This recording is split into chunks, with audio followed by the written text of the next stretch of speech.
Hi all welcome to football arena. ഇന്നലെ നടന്ന സൗഹൃദ മത്സരത്തിൽ ക്രിസ്ത്യാനോ റൊണാൾഡോയുടെ സൗദി അറേബ്യൻ ക്ലബ്ബായ അൽ നസർ തോൽവി ഏറ്റുവാങ്ങിയിട്ടുണ്ട്. സ്പാനിഷ് ക്ലബ്ബായ അൽമേരിയയാണ് അവരെ പരാജയപ്പെടുത്തിയിട്ടുള്ളത്. 2-നെതിരെ 3 ഗോളുകൾക്കായിരുന്നു അൽ നസർ പരാജയം രുചിച്ചത്. മത്സരത്തിൽ ക്രിസ്ത്യാനോ റൊണാൾഡോ തിളങ്ങിയിട്ടുണ്ട്. എന്നിരുന്നാലും അവർക്ക് തോൽവി ഏറ്റുവാങ്ങേണ്ടി വരികയായിരുന്നു. മത്സരത്തിന്റെ 6-ാമത്തെ മിനിറ്റിൽ അരിബാസിലൂടെ അൽമേരിയ മുന്നിലേക്കെത്തി. പക്ഷേ പിന്നീട് ക്രിസ്ത്യാനോ റൊണാൾഡോ 2 ഗോളുകൾ തിരിച്ചടിച്ചു. 17-ാമത്തെ മിനിറ്റിൽ ഒരു ഗോൾ നേടി. പിന്നീട് 39-ാമത്തെ മിനിറ്റിൽ ലഭിച്ച പെനാൽറ്റി ക്രിസ്ത്യാനോ റൊണാൾഡോ ഗോളാക്കി മാറ്റി. അതോടുകൂടി അൽ നസർ മുന്നിലേക്കെത്തി. പക്ഷേ പിന്നീട് അൽമേരിയ തിരിച്ചു വന്നു. എംബാർബ 2 ഗോളുകൾ നേടുകയായിരുന്നു. 43-61 മിനിറ്റുകളിലാണ് ഈ താരം ഗോളുകൾ നേടിയത്. ഇതോടുകൂടിയാണ് 2-നെതിരെ 3 ഗോളുകൾക്ക് അൽമേരിയ വിജയം സ്വന്തമാക്കിയിട്ടുള്ളത്.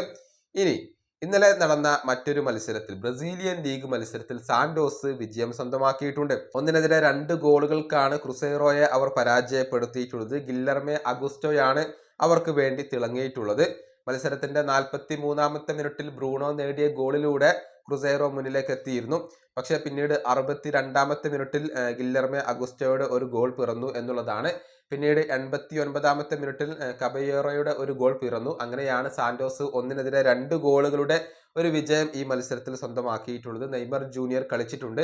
2-ാം സ്ഥാനക്കാരായ ക്രുസൈറോയെ തോൽപ്പിക്കാൻ കഴിഞ്ഞു എന്നുള്ളത് സാന്റോസിനെ സംബന്ധിച്ചിടത്തോളം സന്തോഷം നൽകുന്ന കാര്യമാണ്. നിലവിൽ 14-ാം സ്ഥാനത്തേക്ക് എത്താൻ അവർക്ക് കഴിഞ്ഞിട്ടുണ്ട്. 18 മത്സരങ്ങളിൽ നിന്ന് 21 പോയിന്റാണ് സാന്റോസിന്റെ ഒരു സമ്പാദ്യം.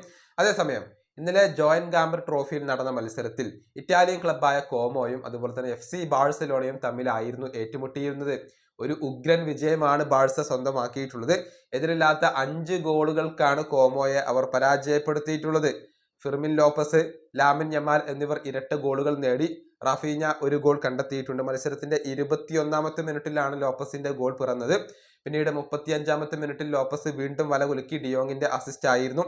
പിന്നീട് റാഫീഞ്ഞയുടെ ഗോൾ പിറന്നത് 38-ാമത്തെ മിനിറ്റിലാണ്.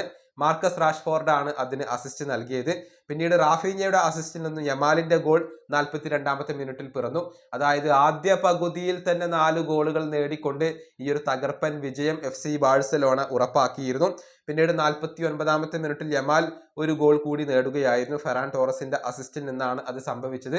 പിന്നീട് FC ബാഴ്സലോണ ഗോളടി നിർത്തി എന്ന് തന്നെ പറയേണ്ടി വരും. അങ്ങനെ എതിരില്ലാത്ത 5 ഗോളുകൾക്കാണ് കോമോയെ അവർ പരാജയപ്പെടുത്തിയിട്ടുള്ളത്. ജോയിൻ ഗാംബർ ട്രോഫി FC ബാഴ്സലോണ തന്നെ ഇപ്പോൾ സ്വന്തമാക്കിയിട്ടുണ്ട്.